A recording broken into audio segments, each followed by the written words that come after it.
บัดนี้เป็นครั้งที่147ตรงกับวันที่5เมษายน2569ข้าพเจ้านายชัยวัฒน์อคัมรหัส168ขอเปล่งวาจาสาธยายพุทธมนต์ถวายเป็นพุทธบูชาธรรมบูชาสังฆบูชาและเป็นอาจาริยบูชาแด่องค์พระวัมมติเถระเจ้าองค์หลวงปู่สำเร็จรุ่นหลวงปู่บุญเดชหลวงปู่ศิลาตลอดทั้งครูบาอาจารย์ผู้เป็นเจ้าของวิชาจินดามณีขอเทพเทวดาเจ้าทั้งหลาย ขอเทพเทวดาเจ้าทั้งหลายโปรดจงมาอนุโมทนาในการสวดสายใหญ่ของข้าพเจ้านี้ ขออนุภาพคุณพระรัตนตรัยครูบาอาจารย์และเทพเทวดาทั้งหลายโปรดจงบันดาลให้จิตของข้าพเจ้าเป็นสมาธิอันโปรดแก่การสวดสายใหญ่มนต์ต่อไป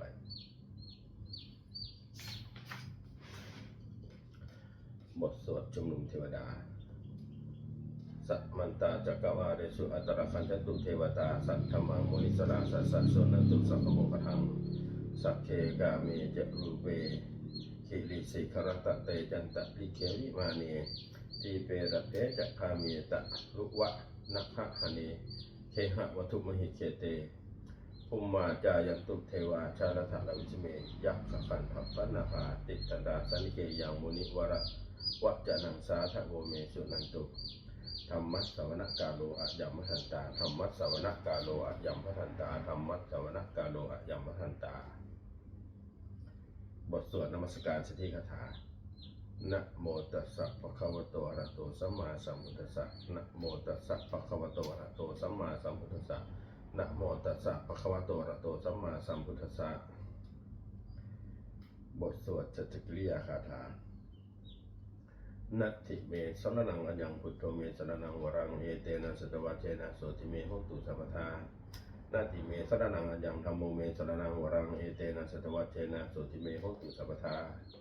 นาติเมสรณังอัญญังสังโฆเมสรณังวรังเอเตนะสัตวะเจนะโสติเมโหตุสัพพทาบทสวดมหาการุณิโกนาโถติอาธิกาคาถา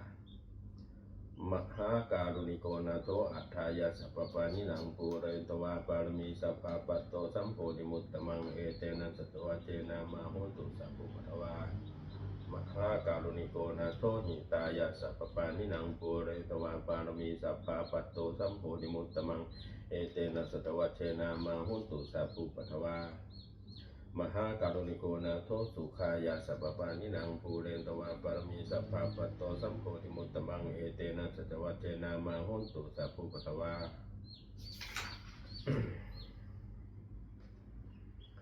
บทสวดมหาสมัยสูตรเอวัมเมสุตังเอกังสมยังภควาสัพเจสุวิหารติกาปิโรตุสมิงมหาวัตเนมหตาภิกขุสังเกนะสติงปัญจมัตเตหิภิกขุสเตหิสัพเพเหวะอรหันเตหิทัสสหิจโลกธาตุหิเทวตาเยบุเยนะสันนิปติตาหนติภาควันตังทัศนายาภิกขุสังคัญจาอัตถโคจตุนังสุทาวาสกายิกานังเทวานังเอตตะโพสิอายังโคภควาสัพเกสุวิหารติกาปิโรตุสมิงมหาวะเนมหตาภิกขุสังเกนะสติงปัญจมัตเตหิภิกขุสเตหิสัพเพเหวะอรหันเตหิทัสสหิจโรกธาตุหิเทวตาเยปุเยนะสันนิปติตาหุนเตภาควันตังทัตนายาภิกขุสังคัญจายันโนนามยัมปียนาภควาเตโนปัสสังกเมยมาอุปสังกมิตวาภควโตสันนิเกปเจกคาถาวัสยามาติอัตโคตาเทวตาเสยาคัปปิมานาภรวาปุริโสสมันติตังวาปะหังปัสสาเลยปัสสาลิตังวาพาหังสัมมิเชยะเอวาเมวะสุทาวาเสสุเทเวสุอันตรหิตาภควโตภูระโตปาตุระหังสุอาตโคตาเทวตาภะขวันตังวิวาเทตวาเอกะมันตังอาทังสุเอกะมันตังทิตาโภเอกาเทวตาภควโตสันนิเกอิมังคาทังอภาสีมหาสมโยโนสมิงเทวกายาสมคตาอาคาตมหาอิมังธรรมะสมยังทักิตายะปราจิตะสังคันติอาตโคอปราเทวตาภควโตสันนิเกอิมังคาทังอภาสีจันตนาภิกขโวสมาทังสุจิตังอัตโนอุจุกรรมกัมสุสาราธิวานิตานิกาเหตวาอินทริยานิราคันปัญจิตาติอัตโคอปราเทวตาภควโตสันนิเกอิมังคาทังอภาสิเจตวาคิรังเจตวาปริคังอินทาคิรังโอหัจจามะเมตาเตจานันติสุทาวิมราสุขุมตาสุตันตาสุสุนาคาติอัตโคอปราเทวตาภควโตสันนิเกอิมังคาทังอภาสิเยเกเจพุทธังสรณังคัตตาเจนะเตหามิสันติปายะปวิปหายามนุสังเทหัง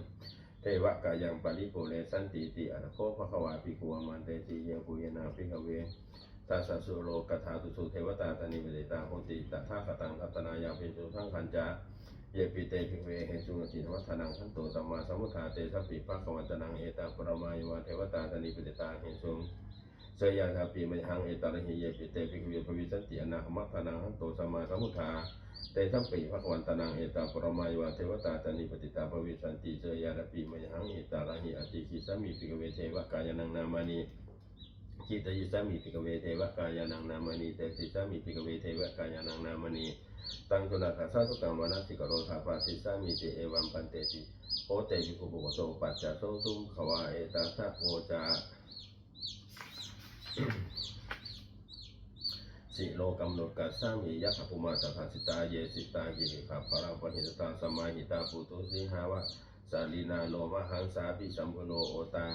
โอทาตมะนาสาสุทธาวิปัสสนามนาวิลาปิญโยปัจจสเตยตวาวะเนกปิลวัตเวตโตอมัตติสัทธาสาวเกสารเนละเต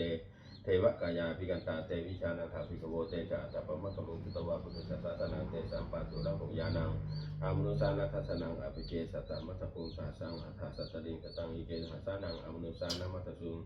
อภิเกนันตมัตตปุงทิสสะภาโพตาหงตันจัสสะพังอภิญญายะวาวาคิตวานาจกุมาตาโตมันจะยิสัทธาสาวเกสารเนระเตเทวกายาภิกันตาเตวิชานันทาภิกโวเยโมหังกิตยิสามิสีลาหิอนุปปโสสัตตาสาวยักขาภูมากปิตวัตวาอิทิมันโตสติมันโตวนะมันโตสติโนโมทัมนาภิกมุงภิกุนังจิติวนังชาสาสาเหมาวตายักขานันตวานิโนอิทิมันโตสติมันโตวนะมันโตสติโนโมทัมนาภิกมุงภิกุนังจิติวนังสัตตกิราติสหัสสายักขานันตวานิโนอิทิมันโตสติมันโตวนะมันโตสติโนโมทะมนาภิกมุงภิกุนังสุติวนังอิเตเตโสระสสหัสสายคานานาตวันิโนทิมโตจุติมโตวนามันโตวัสติโนโมทะมนาภิกมุงภิกุนังสุติวนังเวสามิตาปัญจสตายคานานาตวันิโนทิมโตจุติมโตวนามันโตวัสติโนโมทะมนาภิกมุงภิกุนังสุติวนังกุมหิโรราชกิโกเวปุราชินิยนังพิโยนังสัตตะสาสังยคานังปะยิรุปัสติกุมหิโรราชกิโกโสปะกะสิติวนังปุริมจัตติทั้งราชาตัตตะโตวัสสติกันห้าปานามาธิปติมหาราชาจัตติโตปุตตะปิตาสาภะหังโว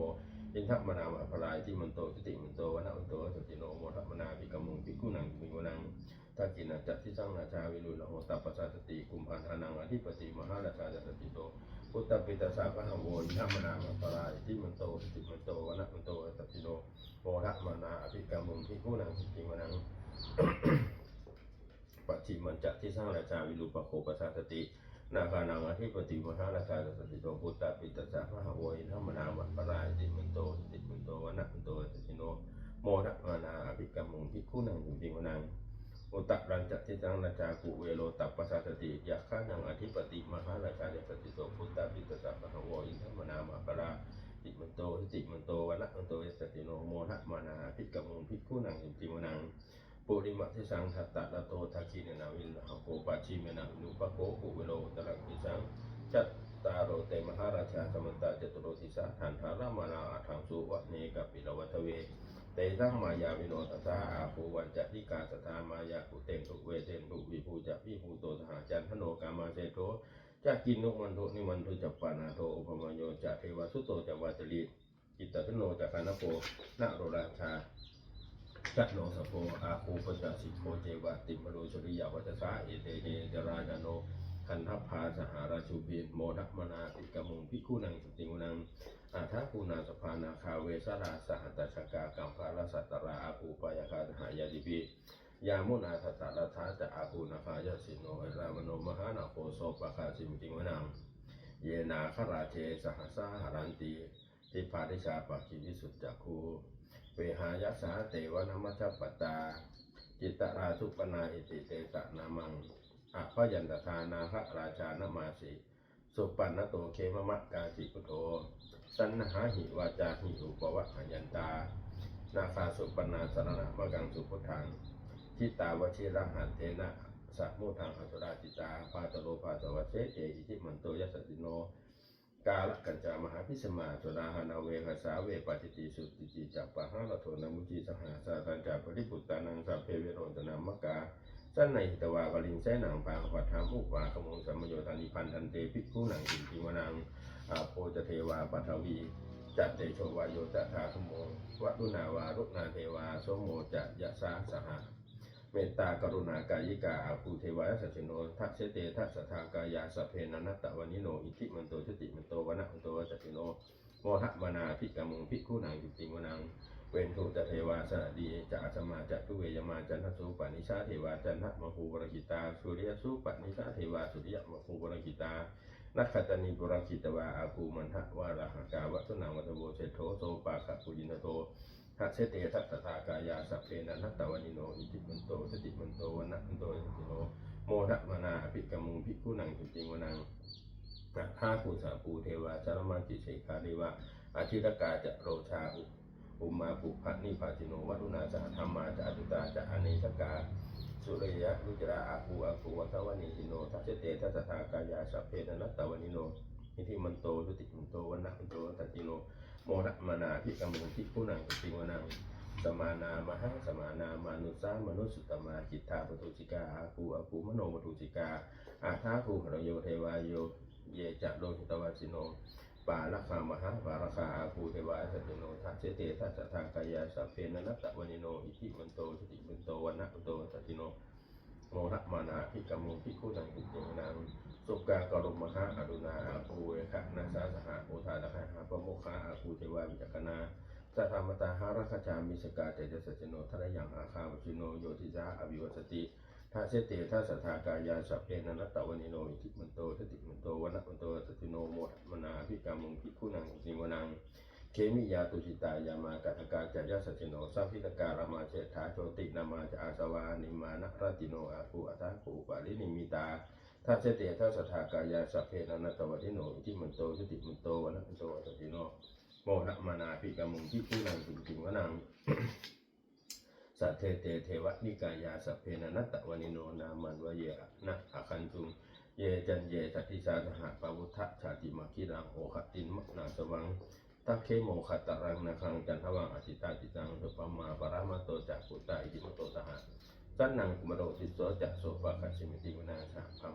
มะโลกานังมหาภมาปิติตติอุปัตมโนยติมโตพิสมากโยสันติโต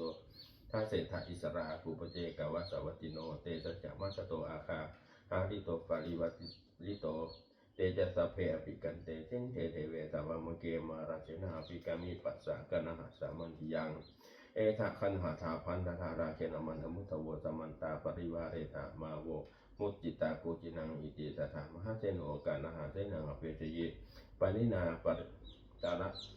มาหัจจะสะรังกโรนะเประวังยะธาโพสโภเมโคตนะยันโตสวิจุโกตัทธาโสปฏิทาวติสังพุโตอัสยังวเสตัญจะพังอภิญญายะวาวาสิตวานันตกุมาตัตโตมันเตยิสัทธาสาวเกสารเนระเตมารัจนาภิกันตาเตวิจานันทภิกโวเตจะอัตตปะมะกลุงสุตวาปุตตะสัสนัง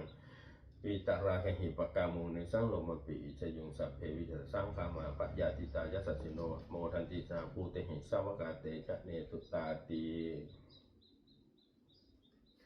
บทสวดจุลชนยปกรณ์นะโมเมพุทธเตชะสารัตนะตยะธรรมิกาเตชะปสิเทวานารยะปะระเมสุราสิทธิปมาจะอินทาจะตุโลกาคัมภีรักกาสัมมุทาภูตุงขังคาจะสัพพัมมะชัยยะปสิภะวันตุเตชัยยะตระนิโหรถีนะติชัยยะขะคนละตนละนิไซนิไรไซเสนะเมรุราชคนนรจีชัยยะคำพิระสงเพนนาเกณฑนาเกปีสัจภูตกาลีชัยยะจุนนิมิตาโรคีชัยยะสิงกีสุธาทานมุขชาชัยยะวรุณมุขสาตราชัยยะจำปาทินาคะกุระคันโทชัยยะขัจจะคนนะตุลงสุกะราผู้ชมสีหักพยัคฆทีปาชัยยะวรุณมุขยาตาทิตะเสนาลีปุณสุทธินรดีชัยยะสุขาชีวีชัยยะธรณีตะเลสทาสุชัยยะธรณีสันตินตถาชัยยะมังกรรัญญาภวะเกชัยยะวรุณยะเกชัยยะลักเสสุระพุตตะเตชาชัยยะปัมเมนทคณาชัยยะราชาธิราชชัยยะปัทวิงทัพพังชัยยะ อรหันตาปัจเจกพุทธสาวังชัยยะชัยยะมเหสุโลหะโรหรินเทวาชัยยะชัยยะพระมาสุรโคชัยยะชัยยะนโควิรุณหโกวิรุปโคจันทิมาลาวีอินโทจะเวนะเตโยจะภูวิโลวรุโนพีจะอาคีวโยจะปาชุนโกกุมโรทัตตารัตโกอัฏฐารสมหาเทวาสิจิตาปัสสะอาทโยอิจโนสวกากปาชัยยะโมลาภวันเตชัยยะอโมจะสังโฆจะทัสสะปะโลจะชัยยกังเอเตระชัยเตเชนะสุธีภวันตุเตเอเตนะพุทธเตเชนะโหติเตชัยมังคลังชัยโยปิพุทธสัจจริมโตอะยังมาลสัจจปาปิมโตปราชโยอุโคชยัมโมติมันเทปโมติตาชัยยะตถาธรรมคณามเหจุโนชัยโยปิพุทธสัจจริมโตอะยังมาลสัจจปาปิมโตปราชโยอุโคชยัมโมติมันเทปโมติตาชัยยะตถาอินทคณามเหจุโนชัยโยปิพุทธสัจจริมโตอะยังมาลสัจจปาปิมโตปราชโยอุโคชยัมโพธิมันเทปโมติตาชัยยะตถาเทวคณามเหจุโนชัยโยปิพุทธสัจจริมโตอะยังมาลสัจจปาปิมโตปราชโยอุโคชยัมโพธิมันเทปโมติตาชัยยะตถาสุปันนาคณามเหจุโนชัยโยปิพุทธสัจจริมโตอะยังมาลสัจจปาปิมโตปราชโยอุโคชยัมโพธิมันเทปโมติตาชัยยะตถานาคณามเหจุโนชัยโยปิพุทธสัจจริมโตอะยังมาลสัจจปาปิมโตปราชโยอุโคชยัมโพธิมันเทปโมติตาชัยยะตถาสัพพมคณามเหชโนชยันโตโพธิยามุเลสักยานันนันทิวัฒโน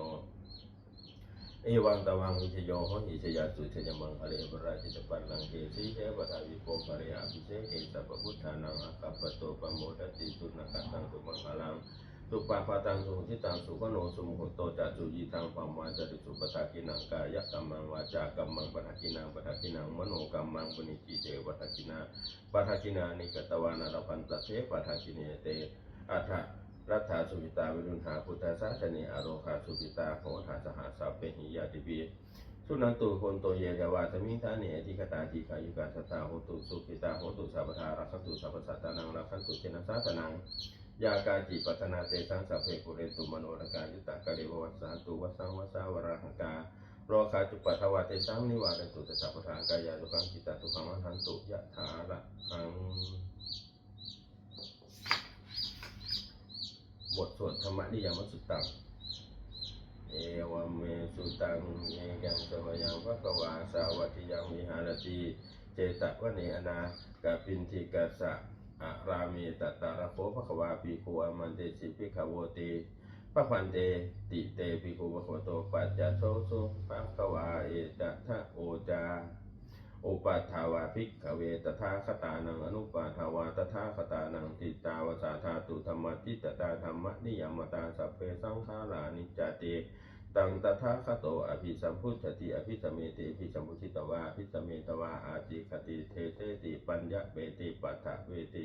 วิวารติวิภาชติอุตนิกโรติสัพเพสังขารานิจจติอุปัฏฐาวาภิกขเวตถาคตานังอนุปัฏฐาวาตถาคตานังติตาวสาธาตุธรรมทิตตาธรรมนิยมตาสัพเพสังขาราทุกขาติตังตถาคโตอภิสัมพุทธติอภิสเมติอภิสัมพุทธิตวาอภิสเมตวาอาติกติเทเตติปัญญเวติปัฏฐเวติวิวารติวิภาชติอุตนิกโรติสัพเพสังขาราทุกขาติอุปัฏฐาวาภิกขเวตถาคตานังอนุปัฏฐาวาตถาคตานังติตาวสาธาตุธรรมทิตตา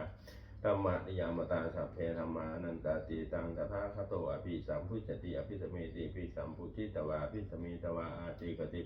เตเตติปัญญเปติปัฏฐเปติวิวารติวิภาชติอุตนิกโรติสัพเพธรรมานันตติ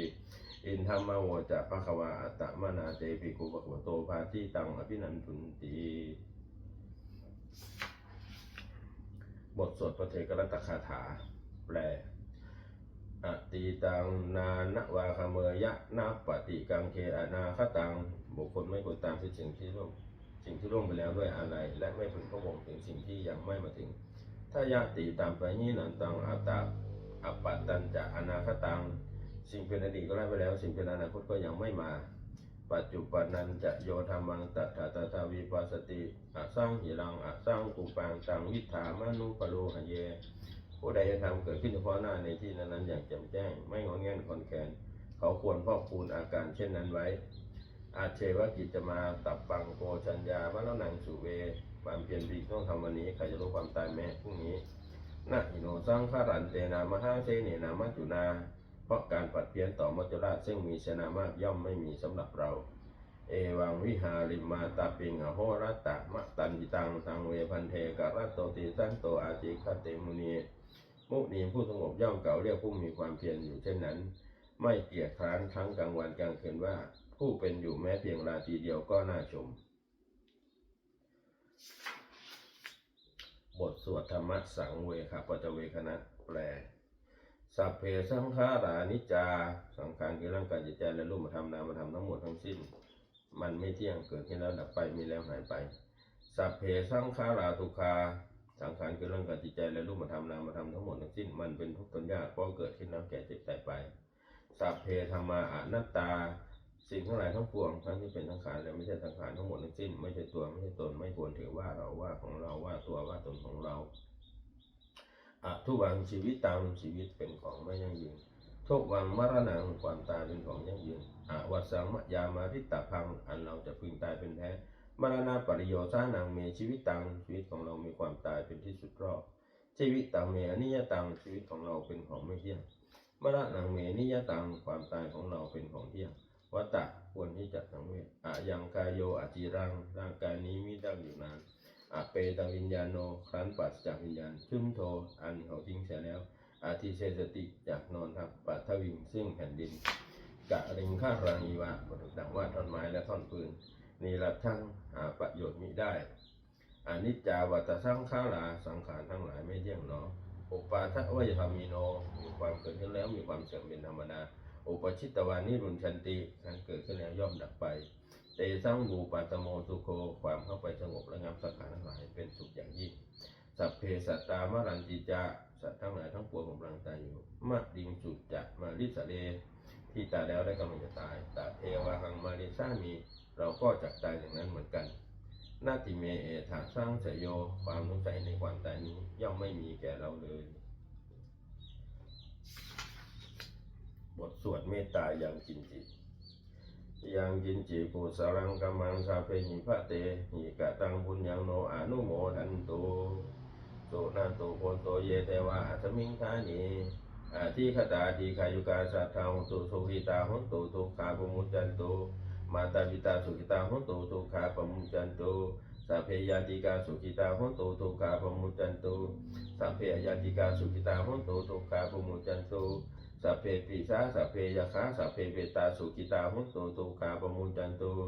สัพเพอจาริยุปปัชฌายาสุขิตาหุตุทุกขาปมุจจันตุสัพเพนัคขตาสุขิตาหุตุทุกขาปมุจจันตุสัพเพเทวาสุขิตาหุตุทุกขาปมุจจันตุสัพเพสัมมตินังสัมมิชันตุโวบทสวดบูชาหลวงปู่ทวดนะโมโพธิสัตโตอาคันติมายะอิติภควานะโมโพธิสัตโตอาคันติมายะอิติภควานะโมโพธิสัตโตอาคันติมายะอิติภควาปฏิฐานคาถายาเทวตาสันติวิหารวาจินีทุเปคะเลโพธิคะเลตาหิง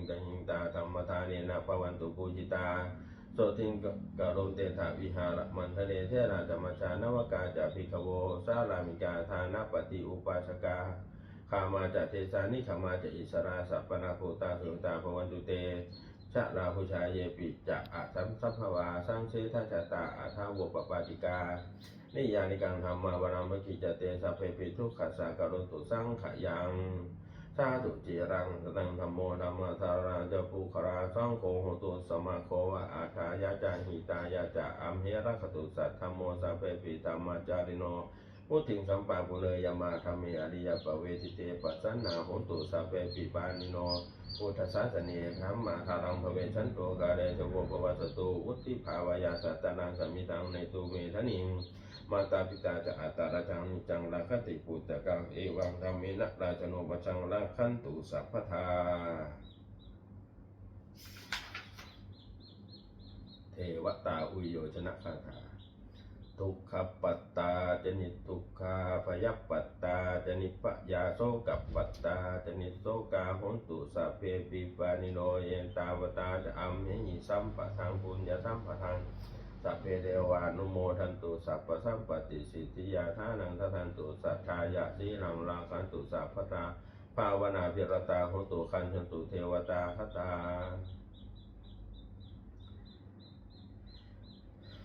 สุมังครคาถาโหตุสัพพังสุมังคลังราคันตุสัพพเทวตาสัพพะพุทธานุภาเวนะโสติโหตุนิรันตรังโหตุสัพพังสุมังคลังราคันตุสัพพะเทวตาสัพพะธัมมานุภาเวนะโสติโหตุนิรันตรังโหตุสัพพังสุมังคลังราคันตุสัพพะเทวตาสัพพะสังฆานุภาเวนะโสติโหตุนิรันตรังสัพเพพุทธาภรปัตตาปเจกานันจะยังพลังอรหันตานันจะเตเชนะระขันพันธามิสัพพโสสัพเพพุทธาภรปัตตาปเจกานันจะยังพลังอรหันตานันจะเตเชนะระขันพันธามิสัพพโสสัพเพพุทธาภรปัตตาปเจกานันจะยังพลังอรหันตานันจะเตเชนะระขันพันธามิสัพพโสสัพเพพุทธาภรปัตตาปเจกานันจะยังพลังอรหันตานันจะเตเชนะระขันพันธามิสัพพโสสัพเพพุทธาภรปัตตาปเจกานันจะยังพลังอรหันตานันจะเตเชนะระขันพันธามิสัพพโสสัพเพพุทธาภรปัตตาปเจกานันจะยังพลังอรหันตานันจะเตเชนะระขันพันธามิสัพพโสสัพเพพุทธาภรปัตตาปเจกานันจะยังพลังอรหันตานันจะเตเชนะระขันพันธามิสัพพโสสัพเพพุทธาภรปัตตาปเจกานันจะยังพลังอรหันตานันจะเตเชนะระขันพันธามิสัพพโสสัพเพพุทธาภรปัตตาปเจกานันจะยังพลังอรหันตานันจะเตเชนะระขันพันธามิสัพพโสด้วยอำนาจแห่งบุญกุศลที่ข้าพเจ้าได้สวดสาธยายพระพุทธมนต์นี้ข้าพเจ้าขอน้อมเกล้าอุทิศถวายเป็นพระราชกุศลแด่สมเด็จพระนางเจ้าสิริกิติ์พระบรมราชินีนาถพระบรมราชชนนีพันปีหลวงผู้เสด็จสู่สวรรคาลัยขออานิสงส์แห่งบุญกุศลนี้จงเป็นสรรพสิริมงคลแก่ข้าพเจ้าให้แคล้วคลาดปลอดภัยจากทุกโศกโรคภัยทั้งหลายทั้งปวงให้มีแหล่งรายได้อันสุจริตมั่นคงเป็นสัมมาอาชีพอันชอบธรรมคำว่าไม่มีอดอยากยากจนขออย่าได้มีแก่ข้าพเจ้าขอให้ข้าพเจ้ามีสัมมาทิฏฐิตั้งมั่นในพระธรรมคำสอนของพระองค์แห่งองค์สมเด็จพระสัมมาสัมพุทธเจ้าดำรงอยู่ในความมีงานตลอดกาลนานอีกทั้งขอเทวดาทั้งหลายผู้ได้อนุโมทนาสาธุการในบุญส่วนนี้โปรดเป็นอุตสาหกรณ์น้อมส่งภาพแห่งมงคลไปสู่วัตถุมงคลพระปิตายอดเศรษฐีทั้งฝ่ายไทยและฝ่ายลาวรวมถึงวัตถุมงคลทั้งปวงที่สามสิ่งอมุเลตได้จัดสร้างขึ้นให้เปลี่ยนด้วยพุทธานุภาพเทวานุภาพและฤทธานุภาพปัจจิตอำนวยมาให้เป็นสิริมงคลแก่ผู้ครอบครองและผู้จ่ายทุกประการคือ